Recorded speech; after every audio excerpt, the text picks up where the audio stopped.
Hello दोस्तों, नमस्कार, सत श्री अकाल। एक बार फिर आपका स्वागत है आपके ही YouTube चैनल में जिसका नाम है जिम हील लाइफ। दोस्तों, लास्ट वीडियो कल जो मैंने डाली थी उसमें आपको समझाया था और बताया था कि हम कब्ज को, कॉन्स्टिपेशन को दूर करने के लिए कौन से आसना करें जिससे से पुरानी कब्ज, पेट में गैस बनना, पेट में जलन, एसिड, तेजाब, एसिडिटी होना, ये सभी दिक्कतों का आप हल कर सकते हैं इन आसनों से।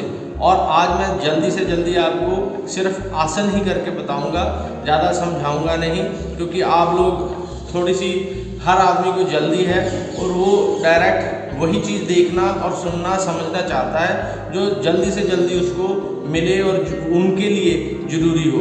तो अगर आप ये 5 आसन करते हैं और थोड़ी सी होम्योपैथी मेडिसिन अगर 2-3 महीने खाते हैं, तो मैंने कई पेशेंट्स, सैकड़ों पेशेंट्स की 20-20 साल पुरानी जो कॉन्स्टिपेशन है वो मैंने ठीक की हुई है।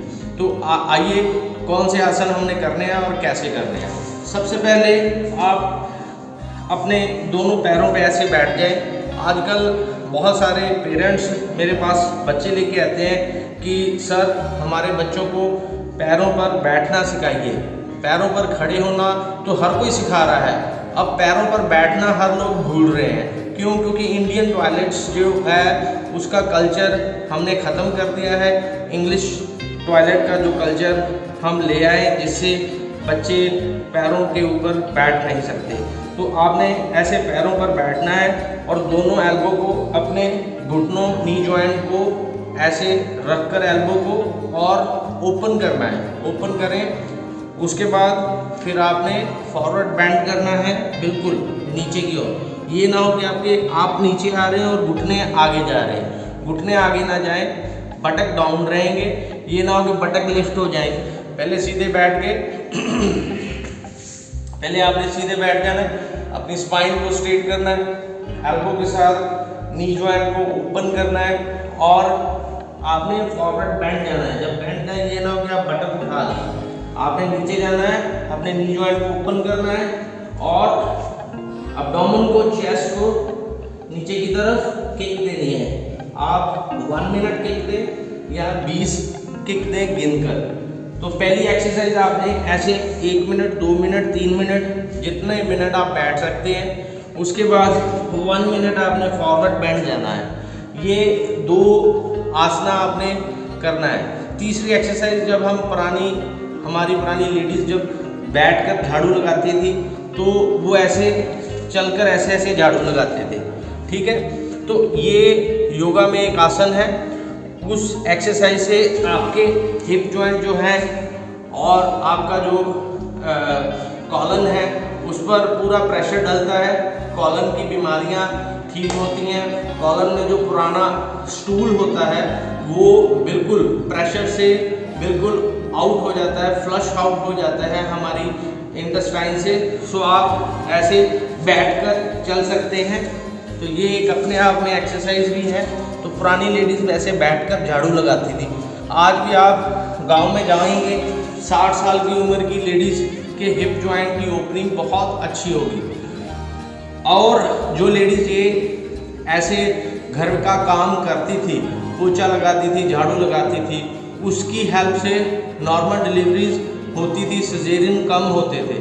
तो यही कारण है हमारी आज की मॉडर्न सोसाइटी में, जो पुरानी सोसाइटी का यही फ़र्क है। हम पुराना कल्चर भूल गए और मॉडर्नाइजेशन में जाकर बहुत सारी चीज़ों का अगर फ़ायदा हुआ है, अगर 100 चीज़ों का फ़ायदा हुआ है तो 1000 चीज़ों का हम अपना नुकसान कर बैठे हैं। तो ये 2 आसन थे। तीसरा आसन, आप चौकड़ी लगाकर फॉरवर्ड बेंड, चिन अप रहेगी।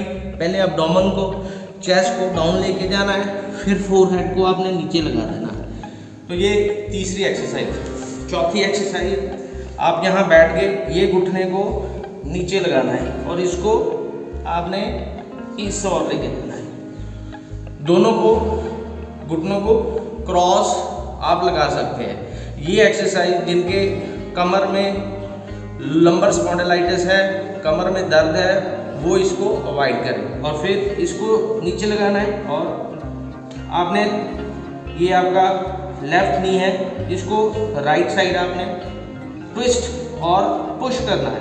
और जो आपका राइट साइड का नी जॉइंट है इसे आपने पुश करना है लेफ्ट साइड। तो ये आपकी चौथी एक्सरसाइज होगी। और पांचवी एक्सरसाइज आप कपालभाति कर सकते हैं। कपालभाति आपने बिल्कुल नॉर्मल तरीके से करनी है। ब्रीद आउट, पेट अंदर, पेट को आपने अंदर स्क्वीज कर लेना है, अंदर की तरफ खींचना है। ब्रीद आउट,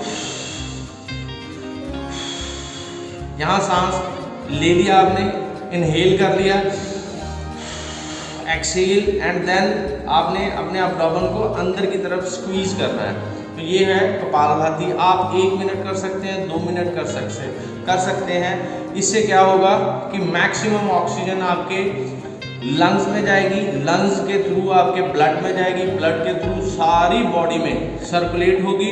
और जो भी आपकी ब्लड में खाने से, जो हम अच्छा खाना खाते हैं उसमें जो भी आपने vitamins, minerals, protein, carbohydrate, good fat खाया होगा वो ब्लड के थ्रू हर एक सेल में जाएगी डाइट आपकी।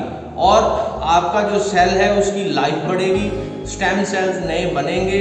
जो आपके कमज़ोर बीमार सेल्स हैं जिसमें कोई बीमारी पनप रही है वो बीमारी ठीक हो जाएगी, सेल हेल्दी होगा। तो यही कपालभाति प्राणायाम का बेनिफिट था कि हम ज़्यादा से ज़्यादा ऑक्सीजन लेते हैं। अगर किसी को कोई भी बीमारी हो, साइनोसाइटिस, एलर्जी, कहीं रसौलियाँ हैं या पुराना बुखार है, कोई भी बीमारी है, आप 5 मिनट सुबह उठकर लंबे सांस लें। ये एक आसन है प्राणायाम में। तो अगर ये आप लंबे लंबे सांस लेंगे तो आपकी बॉडी हेल्दी होगी, एक सेल हेल्दी होगा। और जो बिगनर्स हैं, जो ऑक्सीजन ब्रेन में ज़्यादा जाती है तो थोड़ा सा चक्कर आ जाता है, तो घबराने वाली कोई बात नहीं, बैठ कर करें। और उसके बाद आपने ऐसे बैठ जाना है और हाथ अपने बिल्कुल आपने बटक के पास रखने हैं, स्पाइन स्ट्रेट, और दोनों नी जॉइंट को फ्लोर पे लगा देना है। ये वाला आपका लेफ्ट साइड जाएंगे तो लेफ्ट आउटर साइड, और राइट जो है इनर इंट्रा रोटेशन, ये एक्स्ट्रा रोटेशन जाएगा। ओके, ये इंट्रा रोटेशन, ये एक्सटर्नल रोटेशन। ओके, ऐसे आप इसको स्पाइन को स्ट्रेट रखना है। ये हाथ आपने दूर नहीं रखने, सारा प्रेशर आपकी लोअर स्पाइन पे जाएगा। हाथ बिल्कुल पास और स्पाइन स्ट्रेट करेंगे तो ही आपका जो इंटेस्टाइन्स हैं, लार्ज और स्मॉल इंटेस्टाइन, उन पर प्रेशर पड़ेगा। और इस आसन का जो बेनिफिट है वो आपकी इंटेस्टाइन पर जाएगा, जिससे पुराना जो मल है, जो स्टूल है, वो धीरे धीरे आपका फ्लश आउट हो जाएगा। लास्ट एक्सरसाइज ये आप खाना खाने के बाद भी कर सकते हैं, सुबह भी कर सकते हैं। तो ये आपने ऐसे लेट जाना है, हाथ थोड़े से वाइड रखने हैं, नी जॉइंट जोड़कर, और 1 2 यहाँ ब्रीद आउट, यहाँ ब्रीद आउट। ऐसे आपने 1 मिनट 2 मिनट आप कर सकते हैं। और सबसे लास्ट वज्रासन। वज्रासन आपने स्पाइन को स्ट्रेट रखना है, नी जॉइंट थाई को जोड़ के रखना है, और हील्स को ओपन करके रखना है। ऐसे आप बैठे और हील्स को ओपन किया, और यहाँ आपने अपनी बटन को रेस्ट दे दी, और ऐसे आप 5 मिनट बैठ सकते हैं। स्पाइन को स्ट्रेट करना है और सीधे बैठना है। तो ये 5-6 आसन अगर आप डेली करते हैं तो आपका जो डाइजेस्टिव सिस्टम है हेल्दी होगा, इम्प्रूव होगा, गैस बनना बंद हो जाएगी, एसिडिटी, खट्टे टिकार, जलन और कब्ज, कॉन्स्टिपेशन, ये सभी बीमारियों से, तकलीफ़ों से आप निजात पा सकते हैं, छुटकारा पा सकते हैं। तो दोस्तों, वीडियो ज़्यादा से ज़्यादा उन लोगों के साथ शेयर करें जो इन बीमारियों से बहुत सालों से पीड़ित हैं, दुख भोग रहे हैं उनकी मदद करें और चैनल को सब्सक्राइब करें, लाइक करें, शेयर करें, कमेंट करें और आपका कोई भी क्वेश्चन हो आप कमेंट में लिखें, हम उसका आंसर वीडियो के रूप में जरूर देंगे। थैंक यू दोस्तों, कल फिर मिलेंगे एक नई वीडियो एक नए टॉपिक के साथ। Have a good day.